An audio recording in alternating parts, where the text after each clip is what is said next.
Fora da política não há salvação. Um canal e podcast para discutir política. Produzido por mim, o cientista político Cláudio Couto.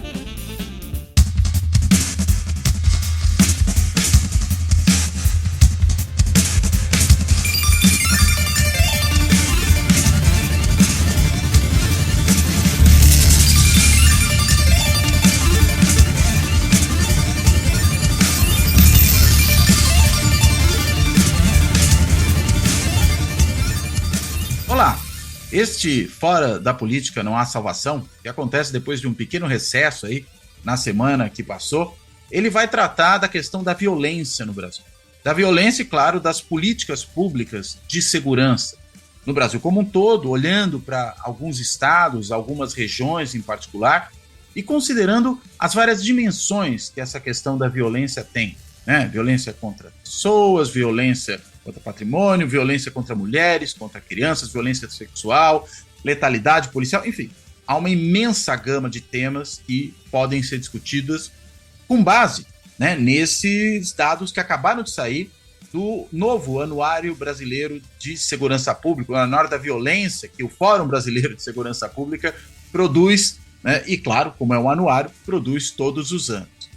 E aí tem uma série de dados muito interessantes que a gente precisa não só ver os dados, mas a gente precisa entender o que esses dados explicam, que eles ajudam a compreender do funcionamento do sistema de segurança pública no Brasil e da natureza da violência que caracteriza a nossa sociedade. E para tratar desse tema, eu tenho uma convidada especialíssima, já esteve aqui antes, e agora tenho a oportunidade de estar com ela novamente, que é a Samira Bueno. Ela é socióloga, é doutora em Administração Pública e Governo pela Fundação Getúlio Vargas de São Paulo e ela é diretora executiva do Fórum Brasileiro de Segurança Pública e é uma das vozes mais avalizadas para poder tratar desse tema no Brasil. Então eu quero primeiro agradecer muitíssimo a Samira por ter topado fazer essa conversa, sei que ela está com uma agenda cheíssima e quero também, claro, além de dar as boas-vindas a ela, começar com uma pergunta mais geral aí para a gente ter o esquenta dessa conversa. Samira, o que o novo anuário, né, da violência ele nos mostra? Que Brasil é esse? O que esses dados da violência que vocês puderam colher, eles revelam sobre o país que nós estamos, sobre as políticas públicas, sobre a sociedade brasileira? Por favor. Oi, Cláudio. Muito obrigada pelo convite. Estou feliz de estar aqui com você novamente. E falando de um tema, enfim, e de dados que são tão importantes, enfim, muito do que a gente faz no Fórum Brasileiro de Segurança Pública tem sido no sentido de produzir informação para a gente fazer uma discussão sobre políticas de segurança mais qualificada, baseada em dados e evidência.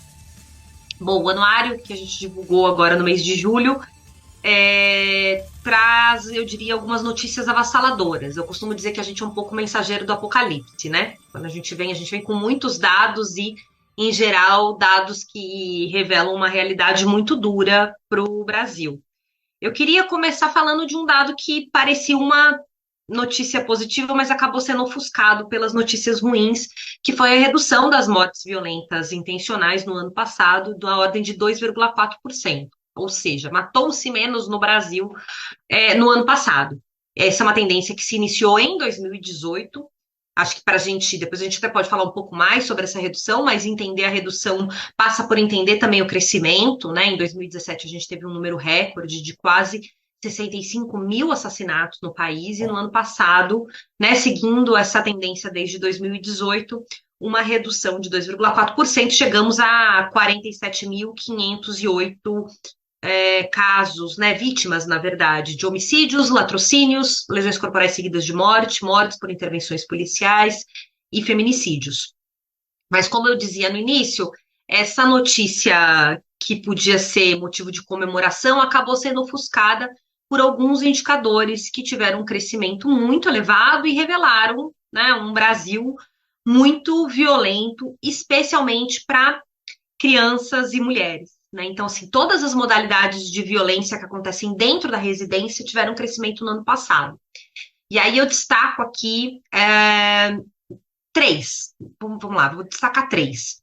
A primeira é o crescimento dos registros de estupro e estupro de vulnerável, que chegaram ao maior número no ano passado, foram quase 75 mil casos, e vale lembrar que no caso, no contexto brasileiro, a maior parte dessa violência sexual atinge principalmente crianças, de 0 a 13 anos, então 10% das vítimas dos estupros tinham no máximo 4 anos de idade, 61% no máximo 13. E a gente está falando de uma violência que acontece dentro de casa, que é praticada por pais, padrastos, primos, tios, avós, então são pessoas muito próximas do convívio dessas crianças. A segunda tem a ver com... Samir, só para entender uma coisa, você falou que é principalmente criança, mas falou em estupro de vulnerável, né? Quem são os vulneráveis? Entendi que as crianças estão aí, mas o grupo compreende o que mais? Só para a gente entender esse termo. Então, 75% dos estupros no Brasil são de vulneráveis, são pessoas incapazes de consentir. Segundo a legislação brasileira, incapaz de consentir é a criança de 0 a 13 anos ou uma pessoa com idade superior a 14 anos, mas que por algum motivo esteja incapacitada de fazer esse consentimento, seja porque está sedada, alcoolizada, porque tem algum tipo de deficiência. Tem sido comum, recentemente, a gente ver casos assim, né, de mulheres anestesiadas no hospital, que são abusadas sexualmente, de pessoas de idade, né? Então, recentemente teve um caso de uma senhora de 90 anos que estava numa cama, tinha um Alzheimer, uma demência, e era estuprada pelo genro. Então, esses casos, por exemplo, configuram vulneráveis, mas a maior parte dos vulneráveis são crianças. Né? E aí, meninos e meninas. Então, existe uma prevalência de vítimas do sexo feminino, 8 em cada 10 são do sexo feminino, mas a maior parte, né? Mas também tem aí um conjunto de meninos, especialmente na faixa etária de 5 a 9 anos. A gente também teve um crescimento dos feminicídios no ano passado, e aí, quando eu falo do feminicídio, ele acompanha uma tendência de crescimento de todas as formas de violência doméstica, né? Então, crescem ameaças, crescem agressões, crescem os casos de perseguição, que é o stalking, e aí o feminicídio cresceu 6% no ano passado, e a tentativa de feminicídio cresceu quase 17%. A gente também teve um recorde, né, um número máximo já registrado de casos de feminicídio no Brasil. E aí eu acho que o último a destacar para falar dessa violência que acontece dentro de casa, porque o feminicídio no Brasil também, o que a gente consegue extrair das informações e dos dados são feminicídios íntimos, então são casos que decorrem da autoria de um parceiro ou ex-parceiro íntimo da vítima, né? Então esse tem sido o padrão na maior parte das vezes, e a gente também teve um crescimento muito expressivo dos casos de maus tratos no ano passado contra crianças, também numa faixa etária que compreende especialmente 0 a 4 e 5 a 9. Então, a gente está falando da mulher adulta que sofre violência doméstica e muitas vezes acaba sendo morta pelo companheiro. A gente está falando da criança que está na transição para a adolescência que sofre violência sexual e aquela fase da primeira infância que tem sofrido cada vez mais maus tratos. Então, eu diria que o lar ficou mais inseguro para crianças e mulheres no ano passado. Aliás, quando você fala em violência doméstica, isso compreende, vamos lá, desde esses abusos de crianças por pessoas próximas até o feminicídio, só para a gente ter clareza sobre o que isso abarca, né, quando a gente fala em violência doméstica. Sim, a gente está falando de uma violência doméstica intrafamiliar. Então, lá em geral acontece dentro de casa e ela é provocada por alguma pessoa muito próxima dessa criança, ou um cuidador, ou dessa mulher. Né? Então, especialmente a partir dos 16, 17 anos, que é a idade que essa menina já começa a sofrer violência doméstica, em geral é o parceiro íntimo, mas antes disso, ela sofre do pai, do padrasto, nos maus tratos também, né? Especialmente figuras masculinas, infelizmente. Essa é uma outra coisa que os dados revelam, né? E aí, quando eu falo, Cláudio, de dados, eu estou falando que para levantar essas informações, a gente solicita via Lei de Acesso à Informação para todas as secretarias de segurança pública os microdados, ou seja, cada um dos boletins de ocorrência desses tipos penais. Então, a gente pede todas as ocorrências de homicídio doloso, todas de feminicídios, de mortes por intervenções policiais, todas as ocorrências de estupro, estupro de vulnerável, E aí, esse, né, enorme volume de dados que a gente recebe dos estados, a gente consolida numa base de dados única e vai analisar para tentar entender qual que é o perfil da vítima. Quando possível, a gente analisa o perfil do autor, a relação de parentesco, quando existe, entre o autor e a vítima, onde aconteceram esses crimes, um pouco nessa ideia de contribuir para a formulação de políticas públicas, especialmente porque a gente está falando de violências que muitas vezes fogem ao que está consolidado no imaginário social. Então, quando a gente fala, por exemplo, e acho que todo o debate público foi muito permeado por essa noção sobre a violência sexual, por exemplo. Quando a gente fala de políticas de enfrentamento à violência sexual, em geral, a gente está falando de políticas que pensam nessa mulher adulta que está no espaço público, que sai à noite, que está voltando da faculdade, que está saindo da aula, que está saindo do trabalho e que eventualmente é vítima de um abuso na rua, né? Essa ideia de um homem desconhecido que te pega num beco escuro e que vai cometer uma violência contra você. É claro que isso existe, mas eu acho que o nosso esforço tem sido no sentido de mostrar que menos de 10% de todos os estupros no ano passado aconteceram em vias públicas. Né? O que acontece na maior parte das vezes não é isso. Na maior parte das vezes é no lar, no espaço doméstico, onde você acredita que você está seguro, em que essa violação acontece. Ela é praticada por alguém conhecido, alguém da sua confiança.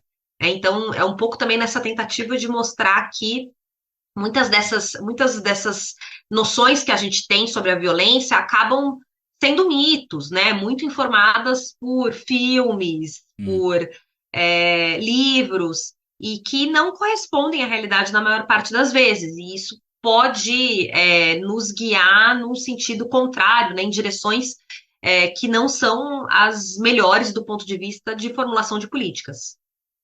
Agora, uma dúvida que eu fiquei, né? Aumentou de fato, né, esse tipo de violência ou aumentaram as notificações desse tipo de violência? A minha dúvida também tem a seguinte, digamos, pergunta por trás, né? Será que Tá. você tem hoje uma sociedade que denuncia mais esse tipo de violência do que fazia antes e aí acaba produzindo esse efeito nos números? Ou realmente aconteceu alguma coisa nestes últimos anos que induziu a que esse tipo de violência aumentasse mais? Ou quem sabe até uma mistura das duas coisas, não sei. Como é que vocês interpretam esses dados que apareceram? Bom, eu vou dividir a minha resposta em dois blocos, porque eu acho que uma trata dessa mulher adulta que sofre violência doméstica e outra mais focada na violência que atinge crianças, que pode ser violência sexual, pode ser maus tratos e outra, né, abandono de capaz, negligência e outras formas. Quando a gente está falando dessa mulher adulta e a gente fala de um recorde de feminicídios e de tentativas de feminicídio, uma coisa que a gente faz na publicação é comparar esses números com os homicídios dolosos de mulheres.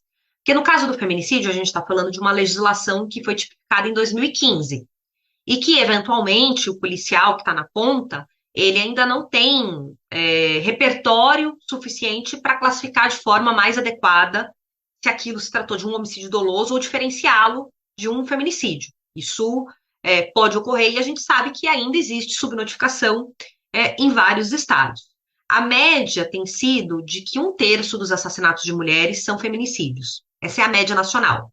Mas isso varia de estados em que, do total de assassinatos de mulheres, quase 60% são classificados como feminicídios, e em estados que menos de 10% assim são. Né? Então, tem aí essa diferença que a gente pode colocar numa melhoria do registro.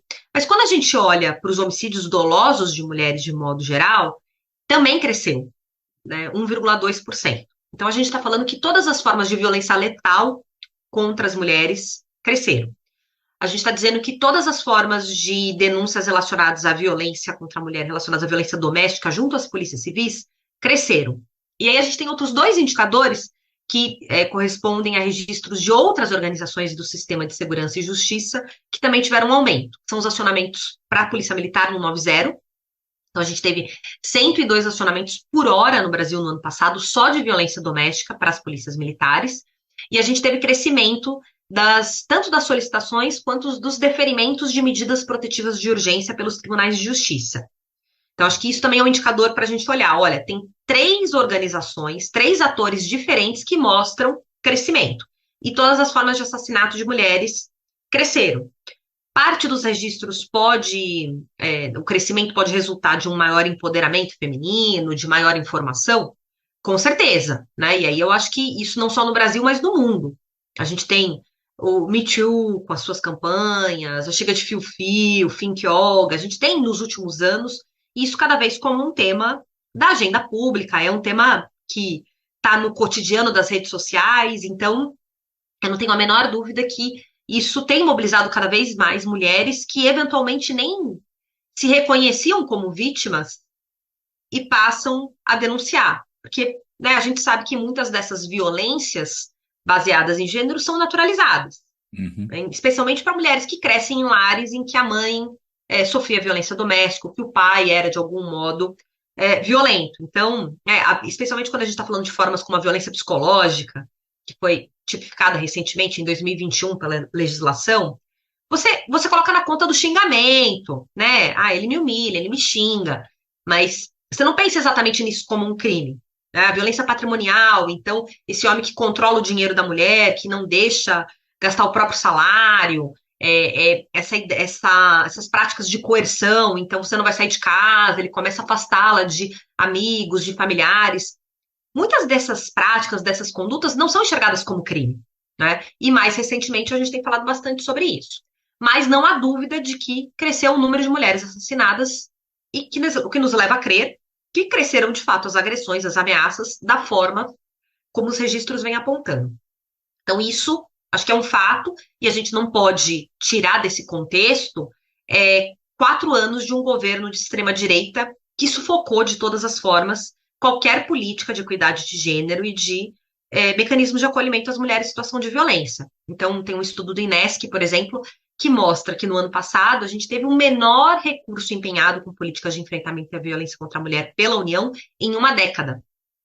Isso depois de uma pandemia, né, em que muito se debateu e se falou sobre a ampliação da vulnerabilidade de mulheres à violência, porque muitas vezes confinadas com seus agressores, porque muitas dependentes financeiramente dos autores de violência, ou, né, somam a renda dela com a do companheiro para dar conta da rotina da casa, muita gente ficou desempregada, o desemprego entre mulheres foi maior do que entre homens, né, então a gente sabe que a pandemia afetou homens e mulheres de forma desigual e que isso pode ter representado, né, ainda maior vulnerabilidade dessas mulheres, sem contar da precarização dos serviços e das políticas públicas, né, no nível municipal, estadual, políticas que são descontinuadas ou que começam a funcionar em horários restritos, você tem funcionários públicos afastados, porque grupo de risco.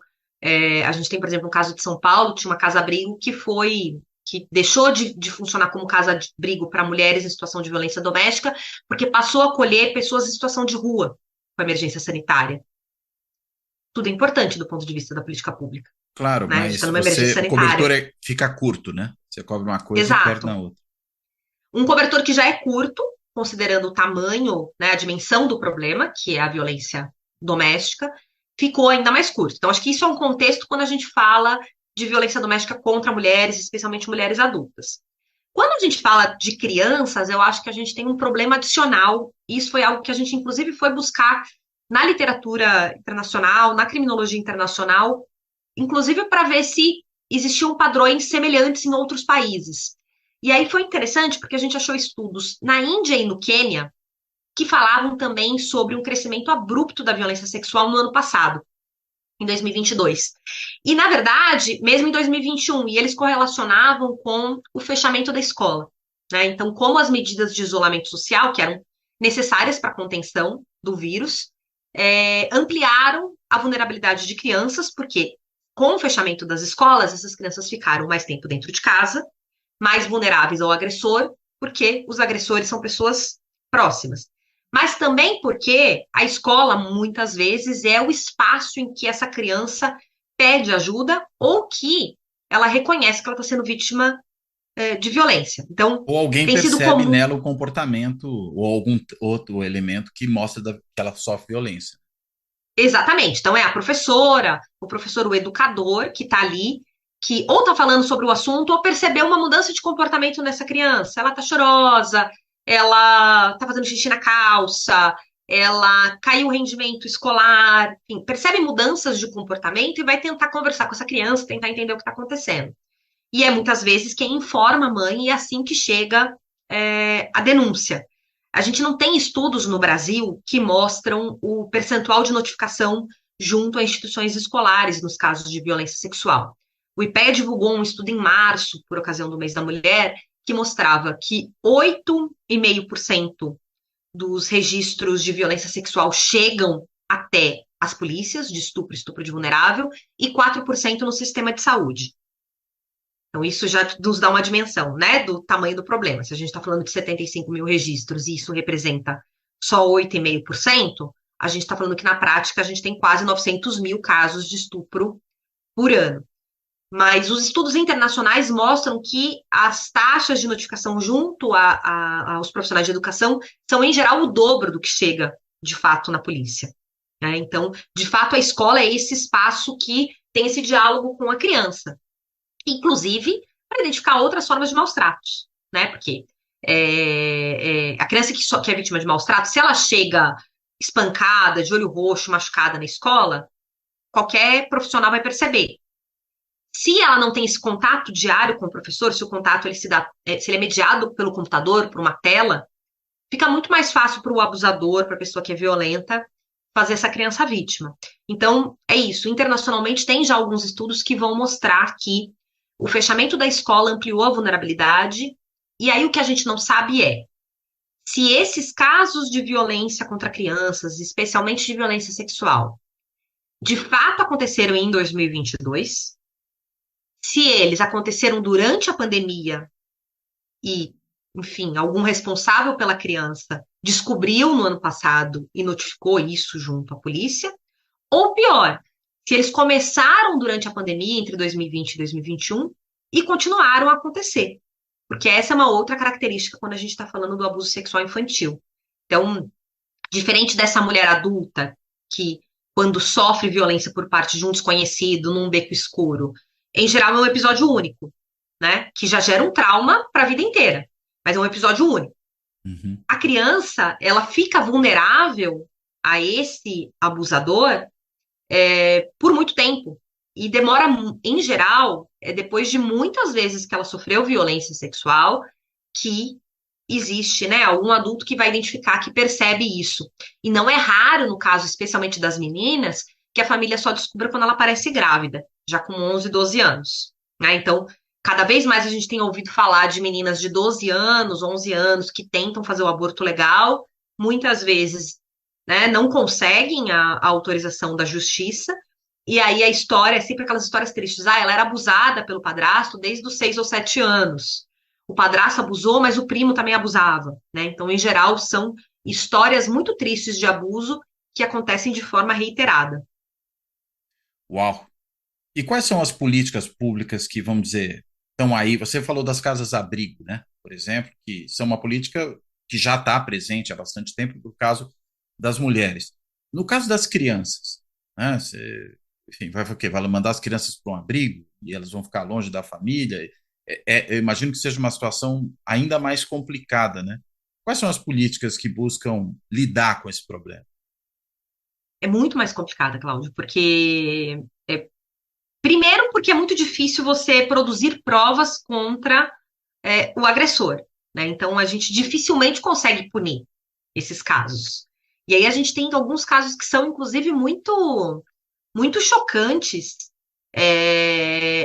que precisaram de, assim, de algumas medidas muito drásticas dos familiares para conseguir provar. Vou até citar um caso que me veio à cabeça aqui, que me marcou muito na época que eu soube. Não faz muito tempo, tem uns 2 anos, uma mulher desconfiou, a mãe estava numa cama, né, tinha um nível de demência, ela e a filha, ela desconfiou, na verdade, que ela que fazia higiene da mãe, cuidava da mãe, desconfiou que a mãe estava sofrendo abuso e desconfiou que o próprio marido dela, né, então o genro dessa senhora, estaria abusando sexualmente dela.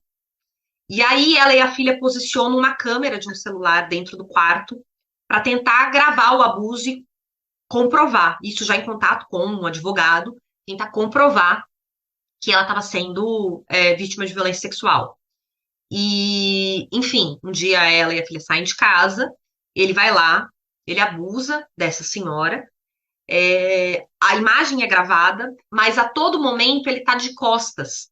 E quando elas levam essas imagens para o advogado fala: olha, existe grandes chances dele conseguir se safar, dele se livrar de uma condenação, porque não tem o rosto dele sendo gravado explicitamente, tá de costas o tempo todo, então ele pode argumentar que alguém invadiu a casa, então, assim, isso não é uma prova inequívoca de que houve o abuso. Uhum. E aí essa mulher, ela grava de novo, né? E ela finge que nada aconteceu, convivendo com o cara, que é o companheiro dela, né? Então, o marido dela estuprando a mãe dela, que tá numa cama, porque, né, tem uma demência e, enfim. Então, acho que esse é um exemplo que ele ilustra muito bem o desafio que a gente tem de punir violência sexual. Especialmente quando a gente está falando de criança, dificilmente você vai encontrar material genético do agressor, por exemplo, é, é, ali na criança para poder gerar algum tipo de condenação, né, de prova inequívoca no tribunal. É a palavra da criança contra a palavra de um adulto, né? Uhum. E aí a gente sabe, vão falar que a criança está fantasiando, né?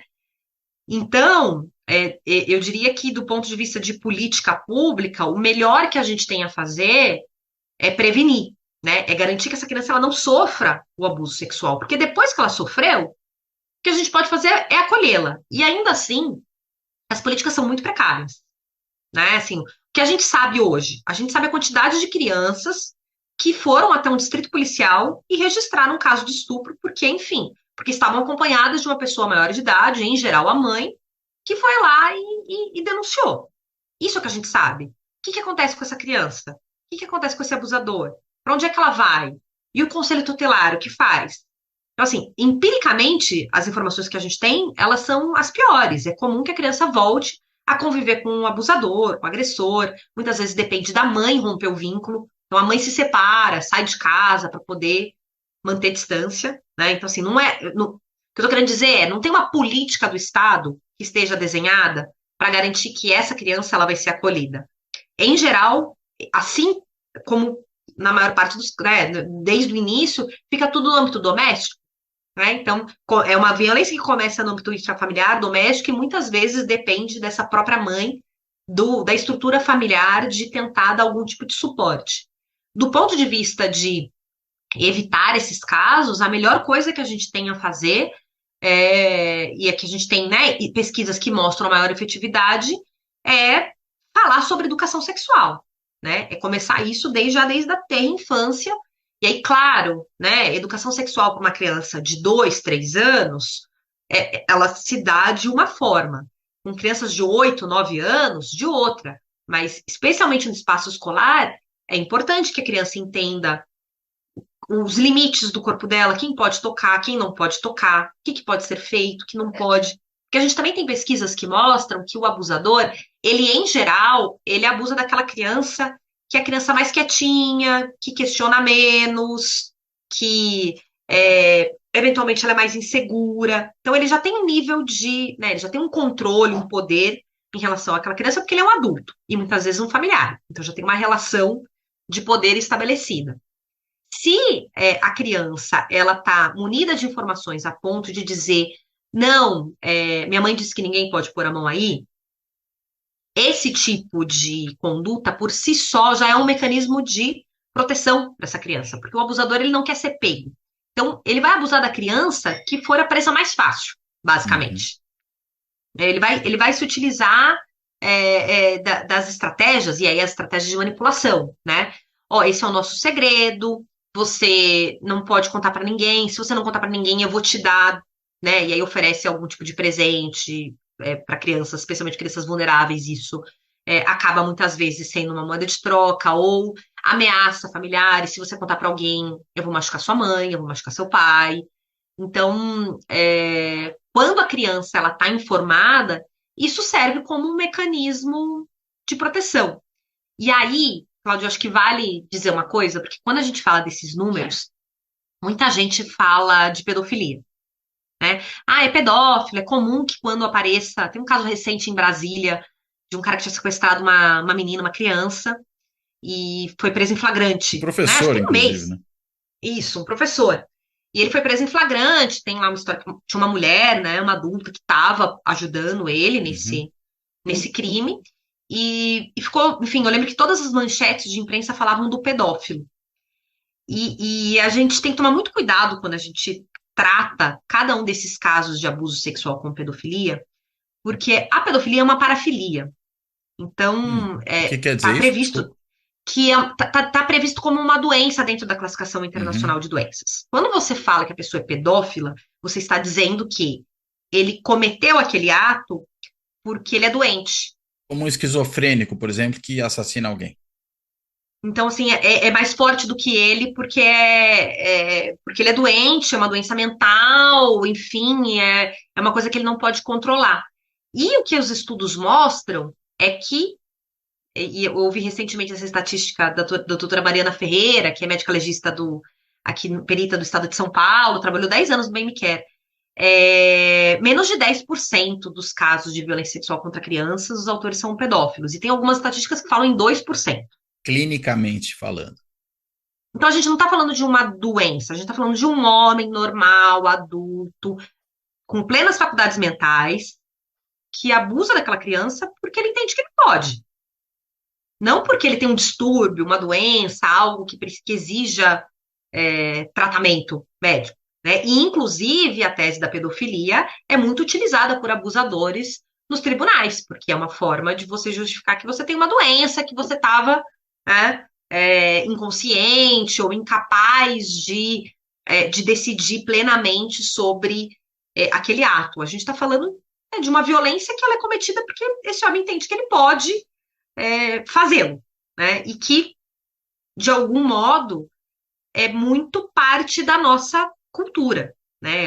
É difícil falar isso, mas quando a gente fala, por exemplo, da história da lenda do Boto, muito comum Uhum. na região norte, da menina que aparece, a lenda do Boto, ela foi, né, uma lenda que surge para justificar Estupros, a né? violência sexual intrafamiliar, exato, porque a primeira relação da menina é do pai ou do padrasto. Quem tem direito a ter a primeira relação sexual e de explorar essa menina é essa figura de autoridade do pai e do padrasto, né? Então, assim, a gente precisa entender que isso está muito mais vinculado a aspectos culturais do que para uma doença, efetivamente. A gente tem o caso da Xuxa, que resolveu falar sobre a violência sexual que ela sofria na infância depois de 40 anos. Ela tinha mais de 50 anos quando ela escreveu uma Uhum. coluna, a coluna dela na Vogue, que ela sofreu violência sexual dos 4 anos até os 13. É muita coisa, né? Por diferentes pessoas, todos conhecidos. Era o amigo do pai, era o parente que quando ia na casa dela de domingo, né? E aí, assim, os relatos são muito, muito fortes, muito contundentes. E quando você começa a escutar, fala, bom, é isso. Assim, isso está tão presente que se a gente for sentar para conversar com pessoas conhecidas, você é professor, se você sentar e perguntar para suas alunas, para os seus alunos, quem não foi vítima conhece alguém que foi vítima. A verdade é que todo mundo conhece alguém que foi vítima de violência sexual, mas é um tabu falar. E aí eu acho que essa é uma outra política pública que a gente tem que, né, avançando na ideia da política pública, que a gente tem que começar a discutir. Isso não pode ser tabu. Né? A gente tem que tirar desse lugar do tabu e falar. Porque, é um tema difícil, é um tema pesado, é incômodo. Sim, tudo isso. Mas enquanto a gente não coloca isso na agenda pública, não coloca isso como uma prioridade, enquanto a gente não fala sobre isso, a gente está permitindo que mais crianças sejam vítimas. No limite, quando a gente está falando de escola sem partido, né, com toda a sua perseguição ao debate sobre equidade de gênero, sobre educação sexual dentro das escolas, a gente está falando de uma estratégia, de uma política, né, uma estratégia de um grupo político reacionário, ultraconservador, que permite que mais crianças sejam abusadas. Agora, saindo um pouco dessas políticas voltadas para esse problema particular, né, que é a questão da violência sexual, da violência doméstica, indo, vamos dizer, para a discussão um pouco mais geral sobre os crimes, e aí particularmente os crimes que geram violência letal, né? A gente viu aí, por exemplo, né, nesses últimos dados, quando nós pegamos o número de mortes por 100 mil habitantes nos vários estados ou nos municípios, né, do país, um dado que chamou muito a atenção foi o fato de que a gente tinha ali, eu lembro desses números agora um pouco de memória, porque são tão impactantes que é difícil de esquecer, né, que entre as 10 primeiras cidades mais violentas, as 4 primeiras eram cidades da Bahia, né, entre as 20 primeiras, as 11 primeiras também eram do estado da Bahia, e entre as 25 primeiras, 12 eram do estado da Bahia, ou seja, quase 50%. Também um dado que foi até bastante noticiado foi o fato de que a polícia baiana matou mais no ano passado do que a polícia fluminense, que tem uma fama de ser, vamos dizer, a que mais mata gente no país. E a gente está falando de um estado que foi governado nos últimos 16 anos pela esquerda. Né? Foram dois governos, ou não, dois não, quatro, né? Se a gente considerar a reeleição, governos petistas em sequência. E claro que isso chocou muita gente, porque a gente tende a associar esse tipo de situação a governos da direita, né? Aquela história do Maluf em São Paulo, a Rota na Rua, ou do Wilson Witzel, né, no Rio de Janeiro, que falava que ia dar tiro na cabecinha, coisas desse gênero. De repente você vê que os números, tanto da violência policial como da violência de um modo mais geral, letal, acontecem num estado como esse. Se você pudesse falar um pouco dessa questão da letalidade policial, eu queria até falar em particular desse caso baiano, porque realmente é chocante, né? E de como isso afeta, né? E como a gente pode pensar isso em relação a esses números de assassinatos no Brasil de modo geral, acho que seria muito interessante.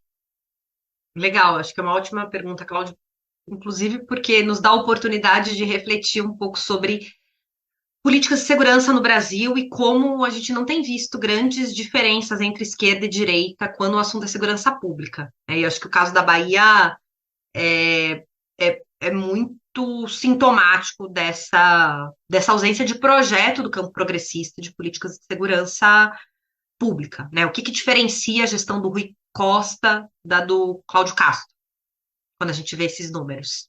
Tá?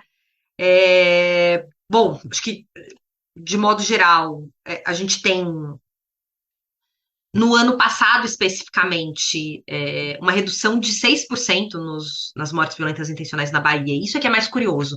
A Bahia conseguiu ocupar todos esses rankings que você citou, né, 12 de 25, 6 em cada 10 cidades, né, das 10 primeiras, 6 são na Bahia. Apesar de uma redução de 6% nas mortes violentas intencionais. Isso é porque despiorou, vamos dizer assim. É isso, é isso. Então, assim, se a gente fosse basear nos dados de 2021, os números seriam ainda mais elevados, ainda mais obscenos. Né? Acho que isso revela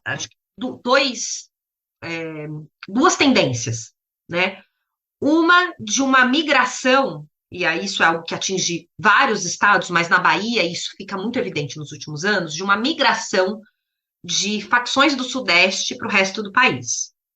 Então, a gente está falando do Comando Vermelho e do PCC, que passam a disputar territórios, rotas do tráfico de drogas, e que isso gera um nível de violência que vai muito além do que esses estados estavam habituados. E aí eu acho que o exemplo melhor é Jequié.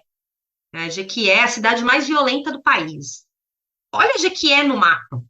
Né? Assim, não tem saída para o mar, não tem. Você olha assim, tá, sei lá, 150, 200 quilômetros de Salvador, você fica um pouco tentando entender o que raios aconteceu em Jequié para que Jequié fosse a cidade mais violenta do país no ano passado. E quando a gente olha a série histórica, era uma cidade que, né, assim como outras cidades com 100, 150 mil habitantes, conviviam com um nível de violência. A gente sabe que a violência tem se interiorizado para o Nordeste já tem pelo menos uma década, né? Então isso não é exatamente novidade, mas aí você tem dois movimentos ali. Um racha entre grupos criminosos, no caso PCC e Comando Vermelho, que gera um nível de violência que foge completamente do controle. Então a gente está falando de uma cidade que passa em 2018 para 50 assassinatos e chega a 140 em 2022, né? Então, Disputa assim, num período muito territorial. curto. disputa territorial, uma explosão de violência, que é um pouco o que aconteceu no Brasil entre 2016 e 2017, quando há um racha nacional entre Comando Vermelho e PCC, né? E aí eu estou citando as facções porque a gente também tem que lembrar que isso é responsabilidade do Sudeste, né? É a incapacidade de Uma de São políticas de Paulo, outra do Rio, segurança originalmente, né? de São Paulo e Rio de Janeiro de controlarem a criminalidade, darem respostas efetivas para o avanço do crime organizado, né? Não conseguimos, eles se nacionalizaram, estão no país inteiro, né? E o segundo é esse movimento do Estado que, para lidar com o avanço das facções, também utiliza da violência, né? E aí é onde a gente chega na Bahia como a polícia que mais matou em 2022, né? Ultrapassou a polícia do Rio de Janeiro e, enfim, né, em algumas cidades, 30%, né, Jequié é um caso, 30% de todas as mortes, de todos os assassinatos foram praticados pela própria polícia, né? E aí, um pouco, inclusive, agora, esse período, né, a gente divulgou o anuário no dia 20 de julho. Então, desde então, a gente tem ouvido muitos questionamentos sobre a credibilidade dos dados produzidos pelo Fórum, que é uma ONG, que os dados, né, enfim, querendo colocar em xeque, em dúvida, as informações, a credibilidade das informações produzidas e comparando, inclusive, com dados produzidos pelo Ministério da Justiça. E vale lembrar que o Ministério da Justiça não só não tem uma publicação ainda periódica que retrate, né, o crime e a violência no Brasil, a gente espera que essa seja uma ação que o Dino vai implementar, né, no atual gestão, mas até o ano passado a gente não tinha isso como prática, e os únicos dados divulgados não incluem as mortes por intervenções policiais. Então também é muito cômodo para o Ministério da Justiça, né, ou pelo menos era até 31 de dezembro de 2022, muito cômodo você fingir que isso não é um problema, né, que isso não é uma questão. A pergunta que fica é, o que o governo Lula vai fazer diante disso? Porque a gente está falando que o governador responsável por triplicar o número de mortes por intervenções policiais foi o Rui Governador Costa. é o Rui Costa. Não, no período do Jacques Wagner, o quadro era diferente. Bem menor, era uma média de 300 casos.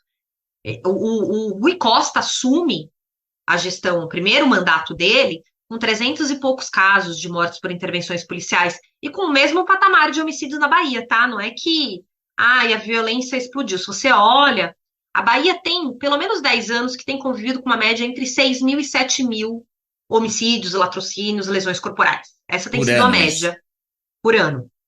É um número muito elevado. Então, assim, é um estado muito violento, né? Tem sido um estado muito violento há pelo menos uma década.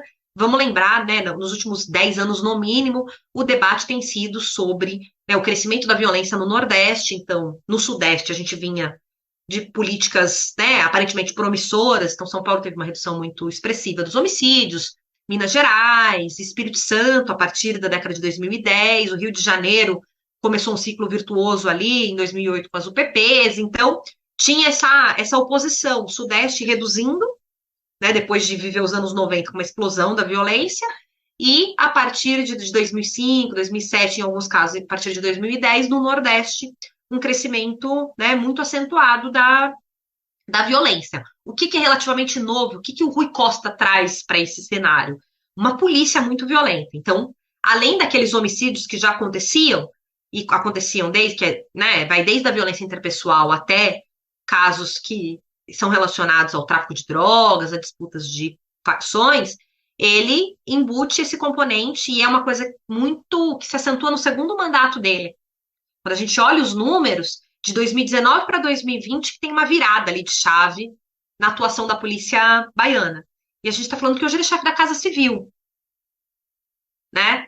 Então, o que o governo Lula vai fazer em relação a isso? O mesmo governo que tem o Dino falando numa política de segurança que não é incompatível com a defesa dos direitos humanos, que diz que vai estimular a adoção de câmeras corporais pelas polícias de todo o país como um mecanismo de controle do uso da força letal pelos agentes estatais. Né? O mesmo governo que tem Silvio Almeida, que é uma figura emblemática na defesa dos direitos humanos, falando de genocídio da juventude negra e de racismo estrutural. Né? O que vai fazer? Qual que é a resposta? Não dá para dizer que ah, não, os dados estão errados. Os dados não estão errados, é só uma questão de perspectiva. Se você disser que você não quer contabilizar as mortes provocadas pelo Estado, de fato, os números podem ser diferentes, né? No caso da Bahia, foram mais de 1.400 registros só de agentes estatais. Se você tirar 1.400 casos da conta, o número de fato fica muito melhor. Agora, 1.400 assassinatos por parte de agentes estatais é um dado alarmante, porque são agentes estatais, inclusive, né? Que polícia é essa que mata tanto? E ainda É mais que não isso. colhe bons resultados em termos de uma redução da violência para o resto da sociedade, né? E aí eu acho que vale destacar, Cláudio, que as duas maiores taxas de mortes violentas intencionais no país no ano passado foram do Amapá e da Bahia. E as duas maiores taxas de letalidade provocada pelas polícias foram no Amapá e na Bahia. Isso mesmo quando você desconsidera, se a gente pegasse todos os estados, vai, e tirasse as causadas por agentes estatais e deixasse só as restantes, ainda assim, esses dois estados estariam lá na frente.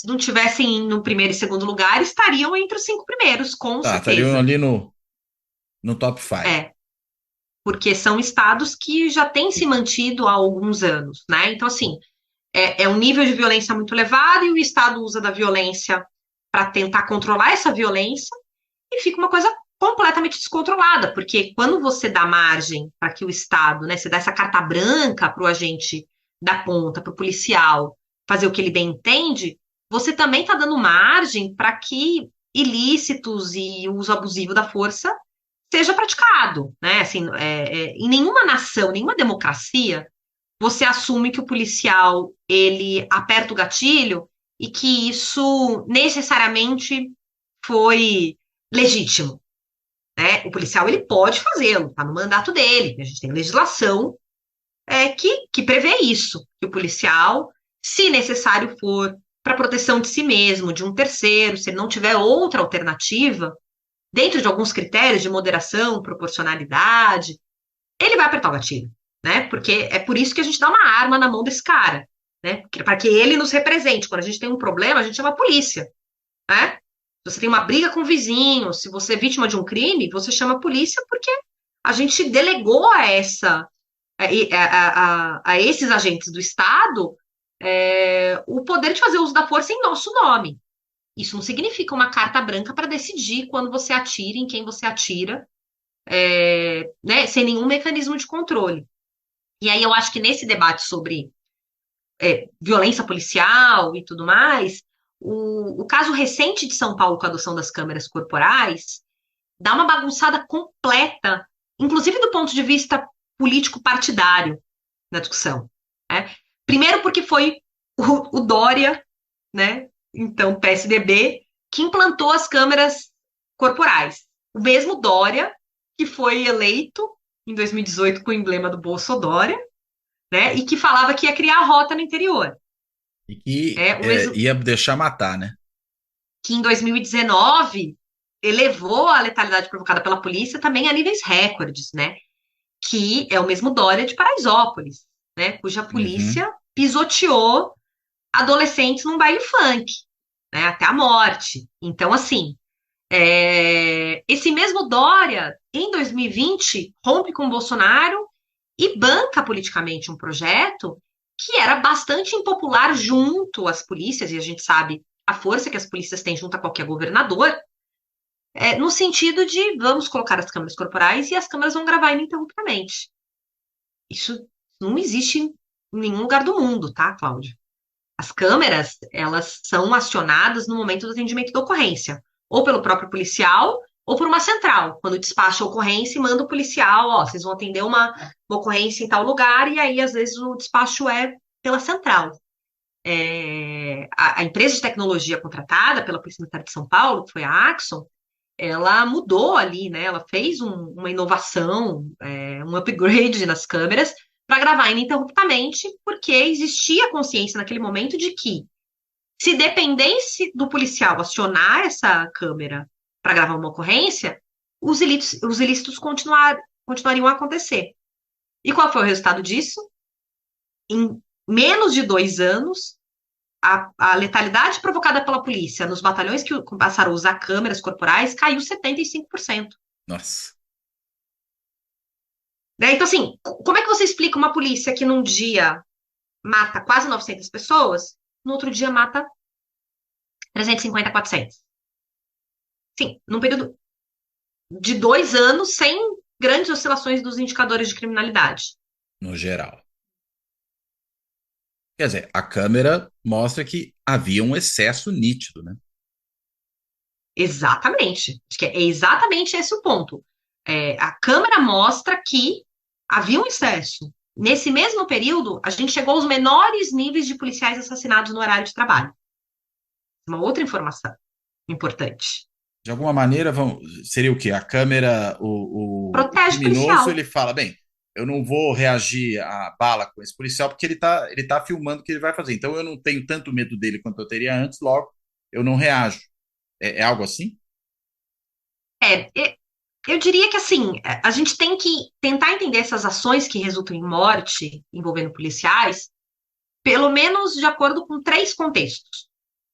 O policial que vai fazer o uso da força de forma legítima, então ele está numa situação, num tiroteio, numa situação, né, de alto risco, em que ele precisa fazer o uso da arma de fogo, né, e aí eventualmente vai matar um suspeito, e eventualmente esse suspeito também vai atirar contra ele, então, né, a ideia em torno do uso da força da polícia é, ele vai fazer o uso da força antes que ele seja baleado.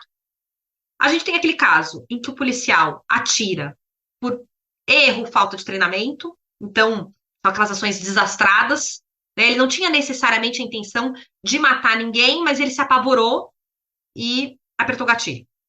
E a gente tem aqueles casos de execução. O policial sai para matar. E os casos de execução também são aqueles casos que expõem o policial ao maior risco, porque a gente entra numa lógica da vendetta, da vingança. Isso muitas vezes tem a ver com corrupção, né, com o policial que pega o arrego, que é um outro efeito da câmera que a gente ainda não consegue medir, né? Assim, muito bem. Você não Caíram sabia as denúncias de. quanto de recebiam propina, né? E quanto? só que se você está com uma câmera presa no seu fardamento, no seu turno inteiro de trabalho, você vai pegar dinheiro na biqueira? Produzir prova contra si mesmo? Não vai, né? Pelo menos dificulta a corrupção.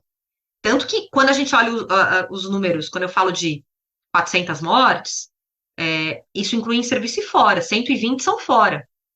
Em serviço, fora de serviço não mudou, né? As polícias continuaram produzindo a mesma quantidade de mortes fora de serviço e caiu em serviço, que é o momento do uso das câmeras corporais.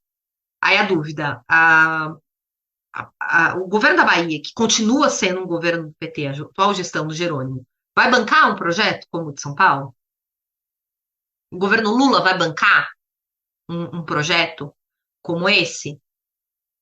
Porque eu acho que essa talvez seja uma das políticas que seriam mais urgentes para a gente diferenciar o campo progressista, a esquerda, da direita. Porque a direita que a gente tem no Brasil hoje é a direita que fala que a polícia tem que matar mesmo. A esquerda, quando em campanha, diz que vai defender direitos humanos. Mas, quando questionado sobre os números na semana passada, o governo da Bahia emitiu uma nota oficial, a Secretaria de Segurança Pública, e o Estadão publicou, dizendo que os mortos eram homicidas e traficantes.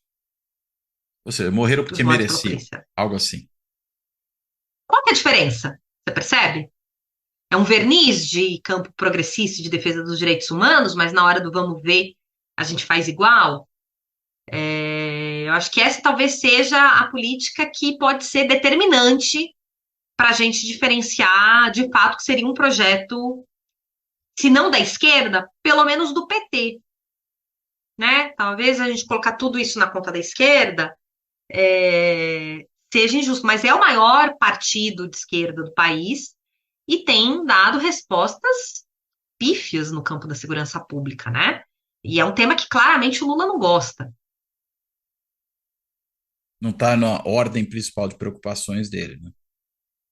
Não, eu acho que não está na ordem principal e eu acho que ele tem uma visão também muito de que isso é um problema dos governos estaduais. Eu acho que ele não entende que não vai ser possível fazer frente ao problema que a gente tem de segurança pública no Brasil hoje sem o envolvimento da União, né? Então, eu acho que o Renato tem usado tem feito Renato uma Sérgio de análise que Lima, né? o Renato Sérgio de Lima, seu colega de Fundação Getúlio Vargas, que dirige o fórum comigo, também é meu cônjuge nas horas vagas.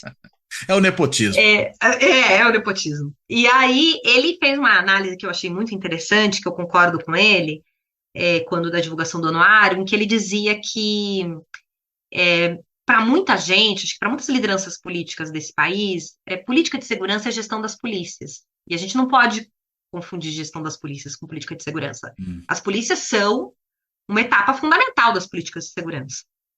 É a elas que a gente recorre numa situação de emergência e é delas que a gente vai cobrar, né? O atendimento em delegacia, o policiamento ostensivo, a investigação e tantas outras tarefas que cabem a esses atores. Mas política de segurança é também falar de prevenção, né? E estratégias de prevenção envolve N outros atores. Política de segurança é falar do funcionamento do sistema de justiça como um todo, e como é que a gente pode melhorar a relação entre Ministério Público, polícias e judiciário. Uma boa política de segurança é capaz de prevenir crimes contra a vida, de reduzir indicadores de violência contra idosos, crianças, mulheres. Então, tem muito mais coisa nesse bolo, né, que envolve, inclusive, a atuação da União e dos municípios, que não pode, não deve ser desprezada, mas a verdade é que isso é um tema que a gente não enfrentou quando devia, né? Se a gente for pensar na Constituinte e no que virou na Constituição Federal o artigo sobre segurança pública, cabe aos estados a gestão das polícias, os municípios, se quiserem, poderão constituir guardas municipais, e cabe à União a gestão das polícias federal, rodoviária federal. É um tema que ficou né, por a Constituição é de 88. A gente teve uma criação da Secretaria Nacional de Segurança Pública em 1997. Né? O primeiro Plano Nacional de Segurança Pública é de 2001, com Fernando Henrique Cardoso. Então, assim, é uma área que foi ficando muito assim, é um problema das polícias, né? Deixa com eles que sabem o que tem que fazer. E foi o que nos trouxe até aqui, né? Deixar isso como um problema exclusivamente das polícias e até dos militares, né? Não vamos esquecer que é essa mesma polícia militar que é Força Auxiliar e Reserva do Exército, né? São essas polícias civis e militares que atuaram na ditadura. Então, que nos anos 90 passam a fazer toda essa gestão do que seria segurança pública e criam esses monstros, né? Porque tanto o Comando Vermelho quanto o PCC têm origem nos anos 80 e nos anos 90. Então, elas também são fruto desse processo, de um processo que ignorou segurança pública como um direito social, né? Que fez uma leitura de que segurança pública é um problema de polícia. Então, eu acho que colocando só na conta da polícia é o que nos trouxe até aqui. A grande questão é o que um governo democrático de esquerda, que assume depois né, para falar só do Bolsonaro, de 4 anos de um governo de extrema-direita, né, mas a gente vinha, pelo menos desde o impeachment da Dilma, de um questionamento sobre a legitimidade, né, e enfim, de garantia de sustentação da nossa democracia nesse país. O que esse governo vai oferecer para preservar a vida de seus cidadãos, né? E o quanto isso vai se refletir de fato como uma política nos estados, né? Que é muito bonito, o Lula, o Dino, o Silvio Almeida, e todo mundo falar sobre defesa dos direitos humanos, e o Jerônimo eventualmente dar continuidade à política do Rui Costa. Agora, você falou do Lula que não tem a questão da segurança pública como um problema ao qual ele dá tanta atenção. Só que a gente viu até nesses dias, né, dessa semana que a gente está gravando aqui, que o Lula, por exemplo, foi tratar naquela live que ele começou a fazer agora da questão do armamento, né, que por ele fechava todos os clubes de tiro do país, deixava só aqueles para treinamento das forças de segurança. As armas, né, que foi o tema exatamente no qual ele tocou, e que teve esse liberou geral no governo Bolsonaro, elas impactaram os índices de violência no país nesses últimos anos? Eu diria que elas impactaram e vão impactar muito mais. A verdade é que a gente não consegue ainda dimensionar. Desde 2017, pelo menos, a gente vem assistindo uma flexibilização do controle de armas. Então, algumas das medidas começam ainda com o Temer, via Exército, mas o Bolsonaro aprofunda isso, era uma promessa de campanha dele.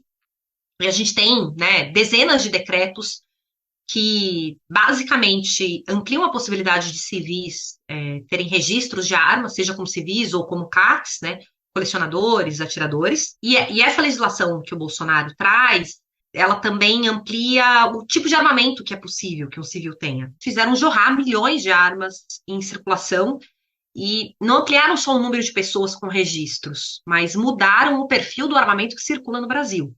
Quando a gente conversa com esses policiais que atuam na ponta, o comum era que a arma apreendida fosse um 38, um revólver, que são armas produzidas na década de 70, 80, que um dia entraram no mercado como armas legais, que passaram a circular de modo legal e que foram, por algum motivo, desviadas depois e passaram, né, a ser utilizadas no crime.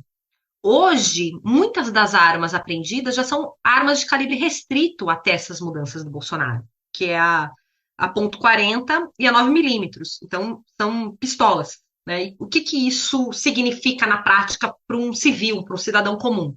Que a gente está falando de armas mais poderosas, que passaram a circular, então ela tem um poder de letalidade maior, né? A chance de você eventualmente sobreviver se for vítima de um tiro de um revólver é maior do que se você for vítima de um tiro de uma pistola de Uma uso 9 restrito, milímetros, por por exemplo, exemplo, que uma 9 até milímetros. o deputado Alberto Fraga não quer que sejam proibidos, porque isso pode prejudicar a indústria e o comércio. Muito preocupado, né, com a indústria armamentista. A gente está falando de armas que eram de uso restrito das polícias, né, das forças policiais, justamente por conta do seu poder de letalidade. Então, numa política de controle de armas, você deixa as polícias com um armamento mais potente. É evidente que o crime organizado já tinha acesso a armamento pesado, né? Então, por exemplo, até fuzil passou a ser possível para um CAC comprar. É óbvio que o crime organizado já tinha acesso, mas isso barateou também para o crime organizado. Né? Então, assim, um fuzil que antes o PCC ou o Comando Vermelho tinham que pagar 60, 70 mil reais para adquirir, agora é comprado legalmente com 15 mil. Né? E aí, com um total desmonte dos mecanismos de controle e fiscalização. Então, não é só que permitiu que um CAC compre um fuzil. Você não tem as checagens e as validações necessárias para que aquele cara consiga um registro de CAC. Então, a imprensa noticiou, por exemplo, casos de homicida vinculado ao PCC que conseguiu registro de CAC. Né? Pessoa que já tinha sido condenada por homicídio, que era procurada pela justiça. Né? O Marcelo Godoy fez muitas matérias sobre isso, inclusive. Então, o que eu estou querendo dizer com isso? A vida útil de uma arma de fogo é de cerca de 50 anos. Então, essas armas que estão entrando em circulação, que entraram em circulação nos últimos anos, elas vão continuar circulando por décadas. Então, as medidas que o Lula tomou são muito importantes, aí eu acho que a gente ainda não tem, né? São 6 meses, 7 meses de um novo governo.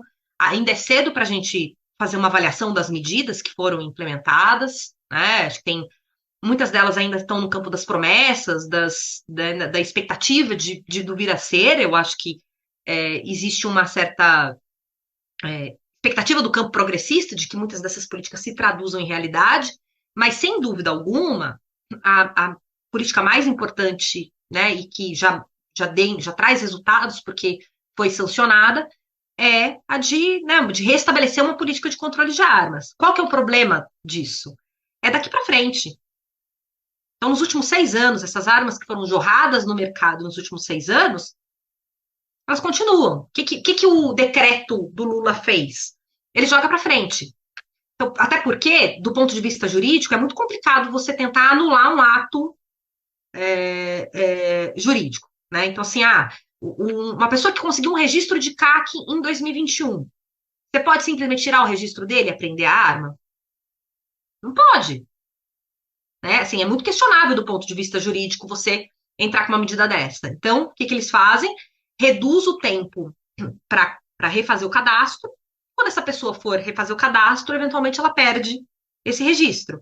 Mas ela já adquiriu e ela já comprou a arma. E esse armamento já está aí.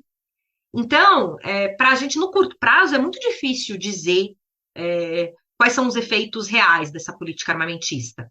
Ainda é difícil estimar, porque muitas dessas armas estão sendo desviadas, muitas delas ainda estão sendo utilizadas para crimes muito específicos, vinculados à ação do crime organizado, mas o que as evidências científicas e os estudos nos mostram é que, quando aumentam as armas em circulação, a gente tem dois indicadores que crescem: homicídios e suicídios.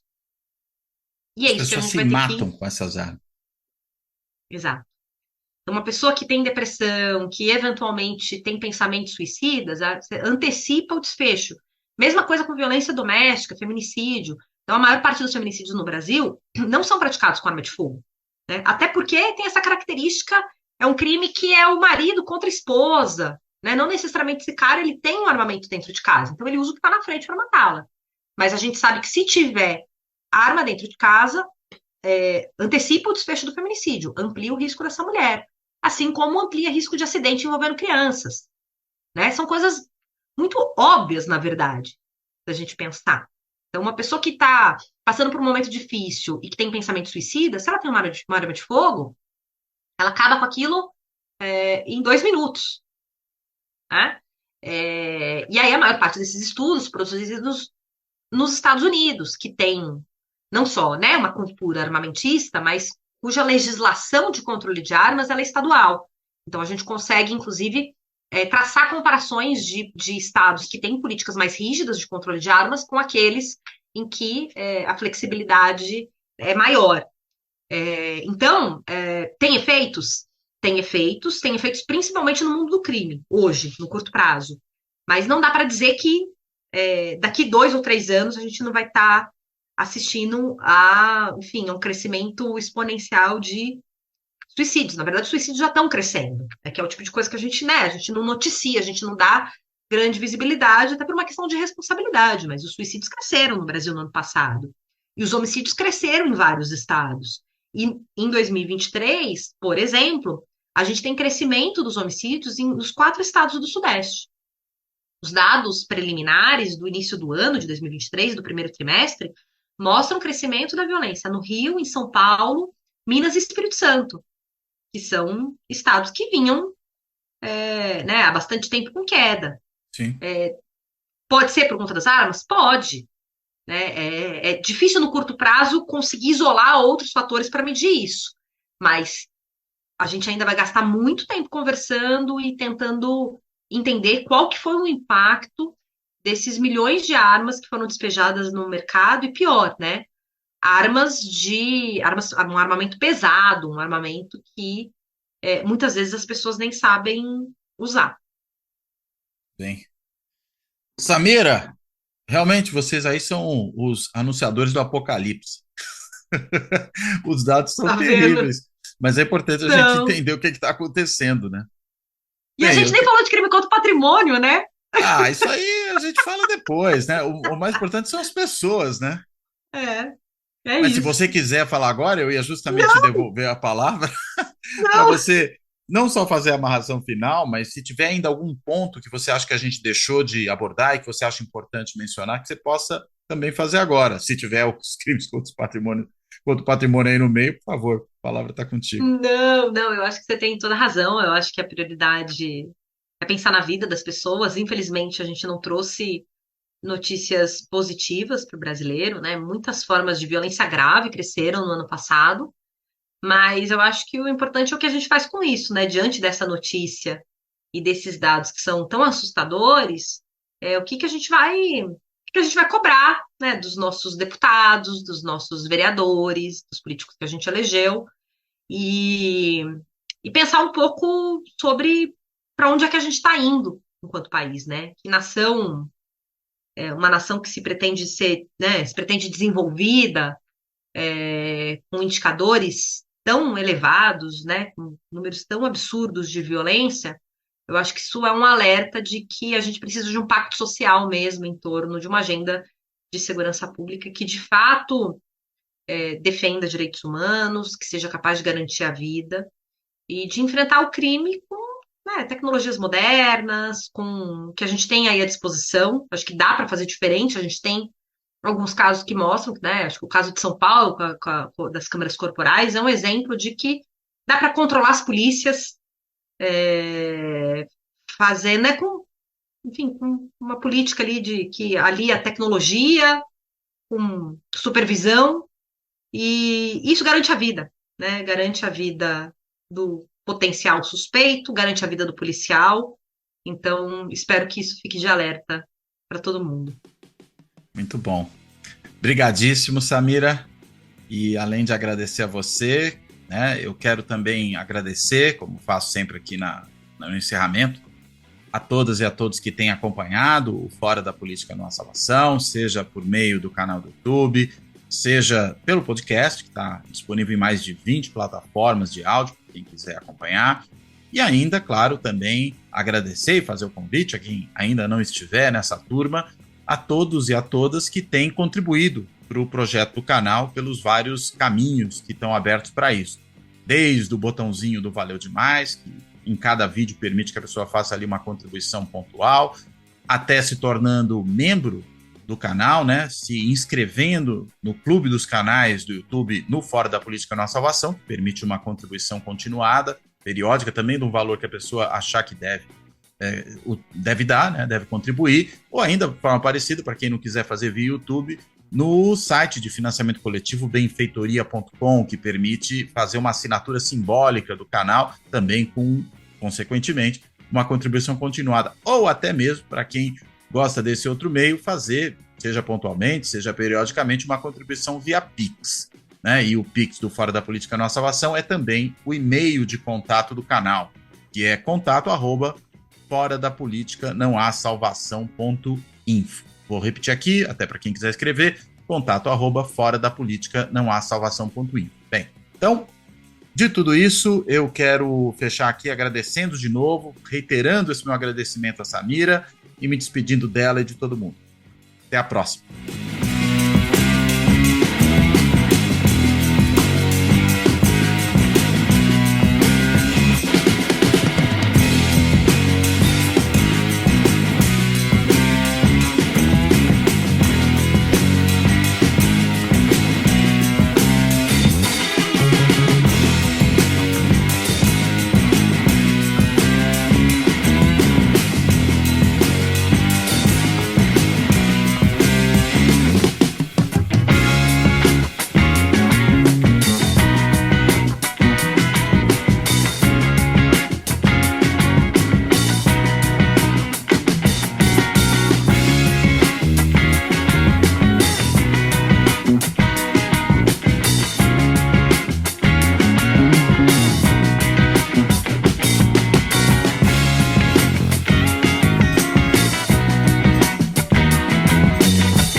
Fora da política não há salvação.